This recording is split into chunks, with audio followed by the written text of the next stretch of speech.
அன்பார்ந்த யூடியூப் காணொலி நேயர்களே, என்னுடைய வாஸ்து சாஸ்திர கருத்துக்களை விடாது பார்த்தும் விமர்சித்தும் எனக்கு ஆக்கம் ஊக்கம் தந்து கொண்டிருக்கிற அன்பு நண்பர்களே, உங்களை எல்லாம் விட மிக முக்கியமாக இந்த காணொலியை வெளியிடுவது, பேசுவது, பதிவு செய்வது நிச்சயமாக இந்த கட்டிட பொறியாளர்களுக்காக நாடு முழுக்க கட்டிடங்களை உருவாக்கி கொடுக்கின்ற ஆண்டாண்டு காலம், 5 ஆண்டு காலம், 7 ஆண்டு காலம் கல்லூரிகளை முறையாக படித்து முறையாக முழுமையாக கட்டிட அமைப்புகளை பற்றி தெரிந்து கொண்டு மக்களுக்கு கட்டிடத்தை கட்டி கொடுத்து கொண்டிருக்கின்ற உயர்ந்த கட்டிடங்கள், பெரிய கட்டிடங்கள் என்றெல்லாம் பெரிய அளவிலே நாட்டினுடைய வளர்ச்சிக்கு உறுதுணையாக இருக்கின்ற பெரும் கட்டிடங்கள் எல்லாம் கட்டித்தந்து கொண்டிருக்கிற பொறியாளர்களுக்கு, கட்டிட பொறியாளர்களுக்கு நான் மிக வேண்டுகோளாக இந்த பதிவை வெளியிடுகின்றேன். அன்பார்ந்த நண்பர்களே, வாஸ்து சாஸ்திரம் என்பது நீண்ட காலம் மறைந்து பிறந்தது. மயன் காலத்திலோ விஸ்வகர்மா காலத்திலோ உருவாக்கப்பட்டதாக, ராமாயண காலத்தில் தெரியப்பட்டதாக இருந்து இடையிலே காணாமல் போன பின்னர் திருப்பதி ரெட்டி என்கிற அற்புதமான மனிதர் அதை உணர்ந்து ஆய்ந்து நாடு முழுக்க கன்னியாகுமரி முதல் காஷ்மீர் வரை சென்று பயணித்து பெரும் நண்பர் கொண்டதுக்கு அழைத்து சென்று ஒவ்வொரு இடத்தையும் ஆய்ந்து அவருடைய விளக்குகளை தெரிந்து கொண்டு பழைய புத்தகத்திலே இருந்ததையும் இப்போது இருக்கிற நிலவுகளையும் தெரிந்து விவரங்களை விளக்கி ஒரு தனிப்பட்ட முறையிலே அவர் மட்டுமே இந்த முயற்சியை எடுத்துக்கொண்டு வாஸ்துவின் பிதாமகனாக தன்னை நிலைநிறுத்திக் கொண்டு மக்களுக்கெல்லாம் இந்த விழிப்புணர்வை உருவாக்கினார்கள். அவர் விழிப்புணர்வை தந்த பின்னால்தான், அவர் புத்தகங்களை படித்த பின்னால்தான் இங்கே இருக்கிற அத்தனை பேரும் வாஸ்துவை உணர்ந்தோம், வாஸ்துவை கற்றுக்கொண்டோம், வாஸ்துவை பயன்படுத்தினோம், வாஸ்துவை மக்களுக்கு எடுத்து செல்ல ஆரம்பிச்சிருக்கோம். இதுதான் உண்மையான நிலை.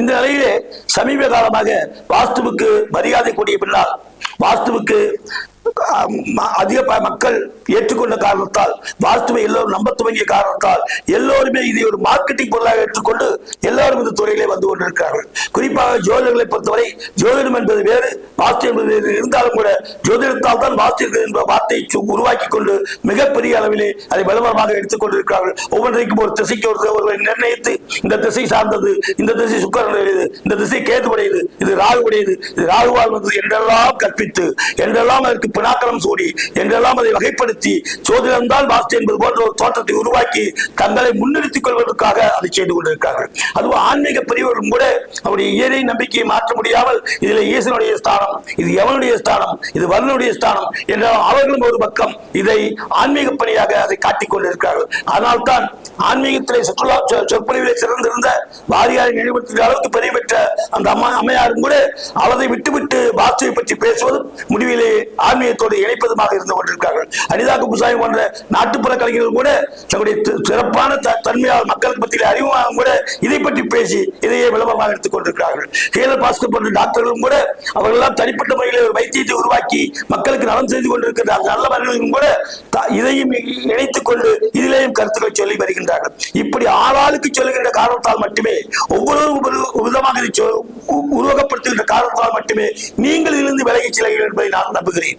சமீபத்தில் ஒரு கட்டிடம் பார்த்துக் கொண்டிருந்த போது அந்த பொறியாளர் என்னிடம் சொன்னார், ஐயா நாங்கள் வாஸ்துவை மதித்தோம், இப்போது நான் 10 கட்டிடங்களுக்கு பணியாற்றி கொண்டிருக்கிறேன், அதில் 7 வாஸ்துக்காரர்களை நான் சந்திக்கிறேன், 7 பேரும் 7 கருத்தை சொல்லுகிறார்கள், ஒட்டுமொத்தமாக நான் புதைக்க வேண்டியாயிற்று, அதனால் ஏதோ சொல்லுகைகள் கேட்டுக்கொள்கிறவரை அதை பற்றி உணர்வதில்லை என்ற ஒரு அற்புதமான உண்மையை எனக்கு விளக்கி சொன்னார்கள். இதற்கு காரணம் இது மார்க்கெட்டிங் என்ற ஒரு ஸ்தானத்துக்கு பெற்றுவிட்ட காரணத்தால் எல்லோருமே இருந்திருக்கிறார்கள். சமீபத்தில் எனக்கே வேதனையாக வருத்தமாகும், ஏன் என்னால் இரிட்டேட் ஆகி எடுத்து செல்ல முடியாது. ஒரு மகராசன் சொல்லுகிறார், இது வாஸ்து என்பது வலது பக்கம் அதுதான் கண், கிழக்கு பார்த்து ஜன்னல் இருந்தால் அது காது என்றெல்லாம் ஒருத்தர். இன்னொருத்தர் சொல்கிறார் வயிறுதான் சமையலறை என்று அற்புதமான கருத்து சொல்கிறார். வாய்தான் நிலவு என்று ஒருத்தர் சொல்கிறார்.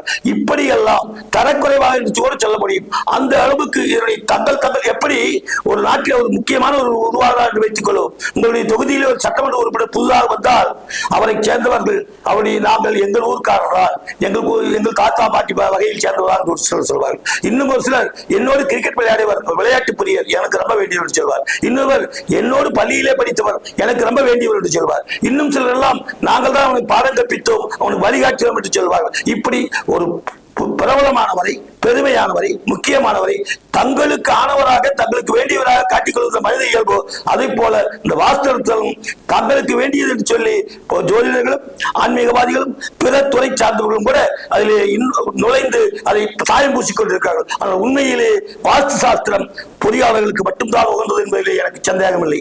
நீங்கள் மட்டுமே இதில் முழுமையாக கவனம் செலுத்துவீர்களானால், இதிலே நிறை குறைகளை சீர் செய்து சரியான விதிமுறைகளை உருவாக்கி கொண்டீர்களானால், எல்லோருக்கும் போல பூமியும் சூரியனும் ஏற்படுத்துகின்ற நிலம் நீர் என்கின்ற பஞ்சபூத சக்தியை பயன்படுத்துகின்ற வாஸ்து சாஸ்திரத்தை பொறியாளர்களாகி நீங்கள் முழுமையாக உணர்ந்து கொண்டீர்களால், ஏற்றுக்கொண்டீர்களானால் மிக கண்டிப்பாக இந்த குறைபாடுகளை நிவர்த்தி செய்து மக்களுக்கு தெளிவு தந்து நல்ல கட்டணங்களை உருவாக்க முடியும். நீங்கள் அதை தயவு செய்து கவனிக்க செய்ய வேண்டும்.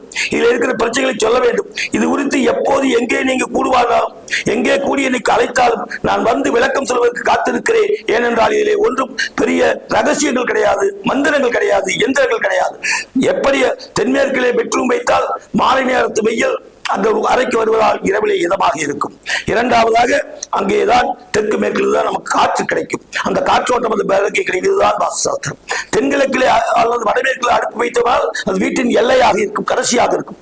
தென்கிழக்கிலே அடுப்பை வைத்து அதற்கு தெற்கிலும் கிழக்கிலும் ஜன்னல் வைத்தவனால் நம்முடைய நாட்டுக்கு தென்மேற்கு பருவ காற்று, ஒரு 3 மாதத்துக்கு வடகிழக்கு பருவ காற்று, இந்த காற்றோட்டமானது அடுப்பிலே வர்ற வெப்பத்தை வெளியே தள்ளிவிடும், நமக்கு வீட்டுக்குள் வராமல் இருக்கும். அதுதான் ஆரோக்கியத்தை கொடுக்கும். இதுதான் உண்மை. டாய்லெட் பாத்ரூம் போன்றவற்றை வடகிழக்கிலோ இல்லாமல் தென்மேற்கிலோ இல்லாமல் தென் கிழக்கிலும் வடமேற்கிலும் ஏன் அமைக்கிறோம் என்று சொன்னால், நம்ம நாட்டு காற்றோட்டத்திலே அங்கே வருகிற வெப்பம், அங்கே வருகிற குற்றம், அங்கே வருகிற சூடு, இவை போன்றவை வீட்டுக்குள் வராமல் வெளியிலே சென்றுவிடும். அதனால் தான் அங்கே அமைக்கின்றோம். இதுதான் உண்மை, இதுதான் விதி. இந்த விதியிலே பல்வேறு தேவைகள் இன்றைக்கு பெருக பெருக, அவசியங்கள் பெருக பெருக, அதையெல்லாம் நாம் அந்த அடிப்படையிலே எப்படி ஒரு வாகனம் என்று சொன்னால், ஒரு கார் என்று சொன்னால் 4 சக்கரம் இருந்தாக வேண்டும், அதை இயக்குவதற்கு ஒரு ஸ்டேரிங் வீல் இருந்தாக வேண்டும், அதை சக்தி கொடுப்பதற்கு ஒரு இன்ஜின் இருந்தாக வேண்டும், விண்ட்ஸ்கிரீன் இருக்க வேண்டும், அமர்வதற்கு சீட் வேண்டும். இதுதான் பேசிக். இந்த பேசிக்கை பயன்படுத்தி இன்றைக்கு டீசலிலே ஓடுகிறார், பெட்ரோலிலே ஓடுகிறார், கேஸ்லே ஓடுகிறார், மின்சாரத்திலே ஓடுகிறார். இதை உருவாக்குகிறோம்.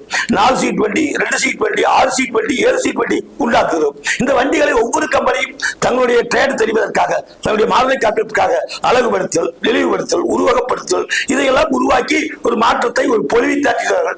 ஆக எந்த கார் கம்பெனிக்காரரும் இந்த அடிப்படை பேசிக் விதிக்கு மாற உருவாக்க முடியாது. அதுபோல வாஸ்து இந்த அடிப்படை விதிகளிலே இருந்து சூழ்நிலைக்கு ஏற்ப, தேவைக்கு ஏற்ப, சந்தர்ப்பத்திற்கு உருவாக்குவதால் அது மற்றவர்களை காட்டும் பொறியாளராக நீங்கள் இதில் கவனம் செலுத்தினால் மிகச் சிறப்பாக உருவாக்க முடியும். இதற்காக நீங்கள் எப்போது என்னை அழைத்தாலும், எங்கு அழைத்தாலும் வந்து உங்களோடு அமர்ந்து பேசி இதனுடைய உண்மைகளை நாம் புரிந்து கொள்வதற்கு நான் தயாராக இருக்கிறேன். என்னை பயன்படுத்துங்கள் என்று கேட்டு, இந்த நல்ல சாஸ்திரத்தை இந்த நாட்டுக்கு பயன்படுத்த நீங்கள் முழு மூகோடு இறங்க வேண்டும் என்று கேட்டு நன்றி கூறுகிறேன். நன்றி, வணக்கம்.